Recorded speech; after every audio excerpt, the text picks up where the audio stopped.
What's up guys, it's me Jeremy. So recently Riot have been really opening up about what goes on behind the scenes when it comes to all sorts of different projects and pieces of the game that they've been developing.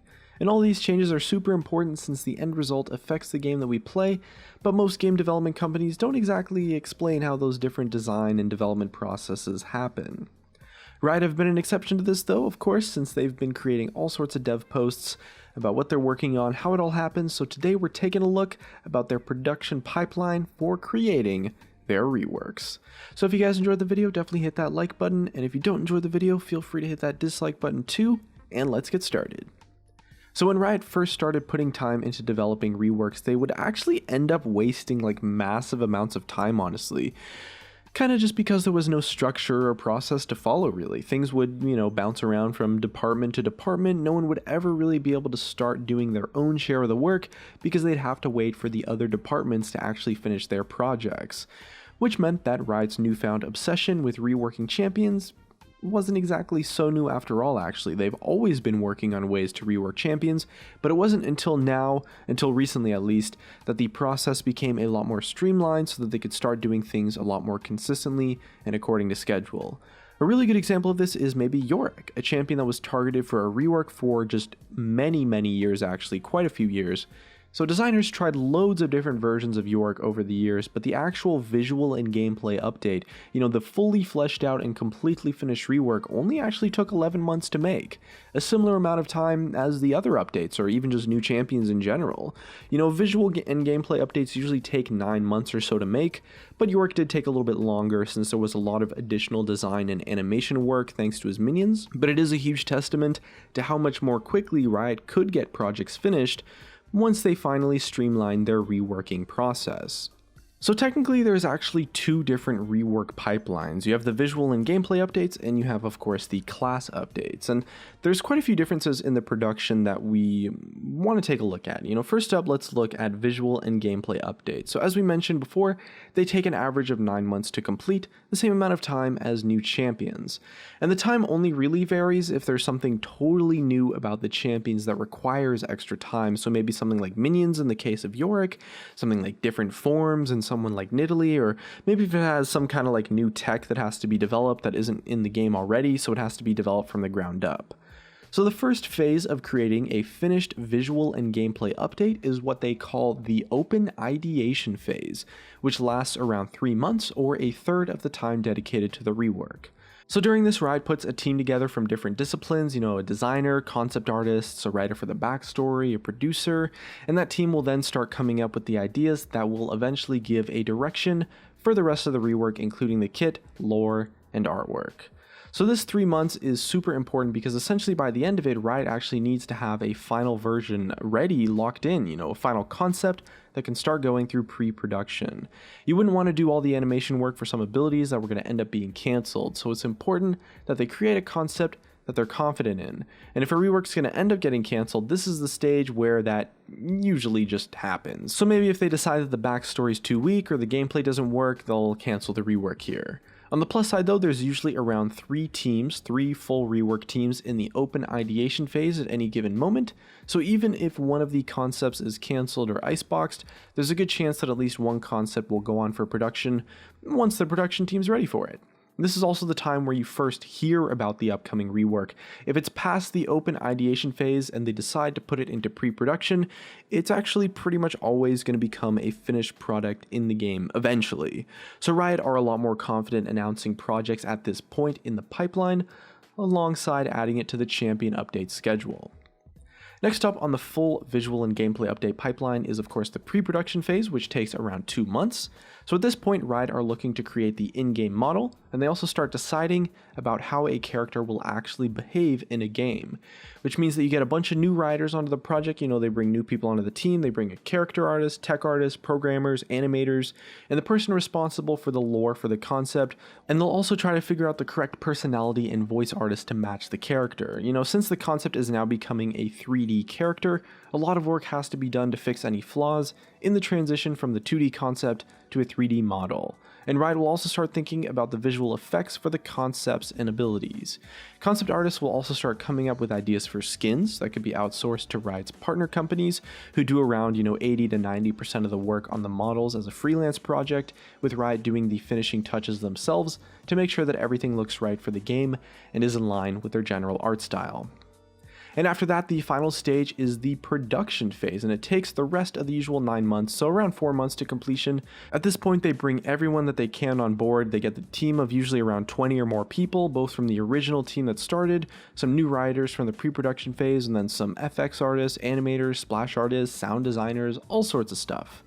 Everything becomes completely finalized at this point, and a champion starts looking, sounding, and playing a lot more like a proper piece of League of Legends. So the voiceover here gets recorded, added in, the skin models are also all finished up, and the skin splashes get completed.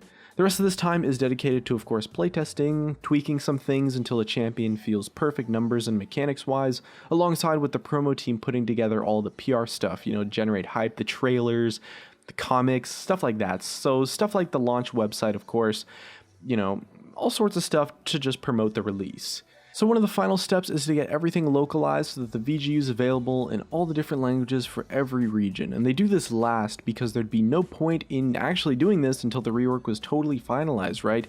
Since every time you wanted to make some sort of little change, you'd have to just retranslate everything. So they do this last. And that actually sums up the pipeline for the big visual gameplay updates that Riot puts out. The releases like the Poppy rework, Scion, Yorick, Taric, all those guys follow the same process, and of course Warwick and Galio upcoming, and it does definitely let Riot put out some really high quality releases in quite a relatively short time actually, all things considered. Next up, we're taking a look at the class updates, which are surprisingly quicker to complete even though they end up reworking multiple champions at once. So these class updates take around 6 months, of course, since there's 2 per year, and they're timed so that things won't massively change the game. Of course, you got the mid-season update and the preseason update. They don't want to release major reworks when there's something really important happening in the professional scene anymore, so there's a lot less flexibility with how much time Riot can spend on the class update, and it's very risky for them to actually delay this update project. Instead of just extending the release like they could with the visual updates, if they're really struggling to make a champion work for a certain class rework, they'll just cut it out of the rework completely so that they can stay on schedule. I know something similar happened with Fizz actually in the Assassin rework. However, just like the visual gameplay updates, the process is split into 3 different phases. So the first phase of a class update is exploration, very similar to the ideation phase for a new champion or a new VGU, except they only spend a month on it actually. So they don't have to worry about art direction since class updates are really just all about the gameplay, so that does definitely speed things up. So this phase is a lot more about defining how the new class is going to play in terms of just the strengths, the weaknesses, which champions in the class are the so-called highest priority targets for reworks, essentially just the ones that are the most deserving of the reworks in general. It's kind of like their assessment almost, where they're looking for which champions need reworks the most and which champions should have smaller scale reworks or just minor tweaks and stuff. And at the end of this period, Riot will know what class they're reworking, what the goals for the update is, and which champions have been selected for the larger reworks inside of the update. And next up comes the design phase, which lasts 2 months, which is mostly just iterating on new gameplay design, gameplay abilities in general until they find something that they like. It's a little bit difficult to know exactly what to change about a champion, so they really just try all sorts of random stuff until things start to make sense. Once they get that direction for the rework, they can reiterate and figure out their particular ideas. A good example that Riot offered of this was a scrapped mechanic for Rengar's Bone Tooth necklace that they actually made into a trinket that Rengar could place that would actually eat up enemy wards. So of course they ended up deciding that's actually a pretty bad ability for Rengar, would definitely look a lot better on the support champion, but it does go to show, how creative they can really get with designing abilities in this stage of the design for the reworks. Once the gameplay for each large rework in the update's been decided on, it's time to bring in the artists and begin the final production phase. So the final production phase takes 3 months for class updates since all the work is really based around existing champions rather than needing stuff like new models or completely new skins or stuff like that. So they essentially skip all of the pre-production stuff that happens during champion and full-on rework designs. So they do bring in some animators, they bring in some VFX artists, some sound designers on board to update things for the new abilities, and gameplay designers can either tweak, bug fix, tune the champions, or begin some design rework on these smaller class reworks here, which are usually just tweaks in the code that kind of act as like quality of life fixes or really just buffs or nerfs to make those champions a little bit healthier, maybe a bit closer to the goals for that particular champion class. And then, like with the visual gameplay updates, they wrap things up with the promo team releasing the cinematics or comics or whatever they decide to do for the promotion of their reworks, and they decide if there's any other crazy stuff that they want to add in at the same time, like potential content for mid-season or pre-season patches. So Riot has 2 full teams working on visual gameplay updates and 1 full team working on class updates at any given moment, so there's always going to be something coming fresh to the already released champions as well as new champions being worked on too. It's a really awesome way to keep the game modern while also improving the experience for people who already own those champions, since it can definitely introduce a lot of really cool new changes for older champions instead of maybe just forcing players to buy the new ones. Anyway though, that's just about going to wrap up our thoughts on how Riot reworks a champion. Hopefully you guys found this stuff as interesting as I do, and definitely big props to Riot Rev 3 for sharing the information and breaking down the process for us. Either way though, looks like that's going to be it from me. If you guys enjoyed the video, drop a like, subscribe if you want. Thanks for watching, and I'll see you guys next